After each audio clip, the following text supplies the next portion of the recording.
जोहार दोस्तों। तो दोस्तों हमारे गांव में जोटा एलपी स्कूलटा है ना, तो वोटा एलपी स्कूल 1990 सन में बनाए रहे और एखन 2025 में आसाम गवर्नमेंटे एक नतून एलपी स्कूल दे है। तो उटा के ओपनिंग हो गए 17 तारीखे नवम्बर के।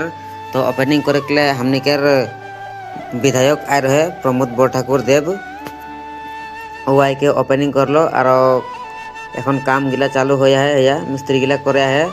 बहुत स्पीड काम करे है किंतु और मुस्लिम मानुष के काम जानिए मिस्त्री के काम कितना स्पीड काम करे और 5-6 मास के पीछे सागे कामटा क्लियर हो जाए। बहुत भल है मिस्त्री गिला किंतु और हमनी के संगे बात भी बढ़िया करे और भल लगे मिस्त्री गिला के काम गिला देखे गले। देखी न कितना चालू काम करे है और ये देखी न यहाँ हमारे गाँव के दुईटा लगे भाई ये सब के काम करे है।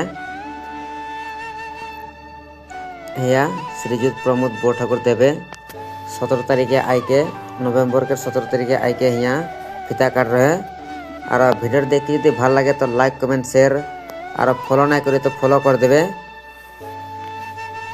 और हैया प्रमोद बरठाकुर देव ये आई के फिता काट रहे और दुटा मन भाषण मारलेक बहुत भल लगले।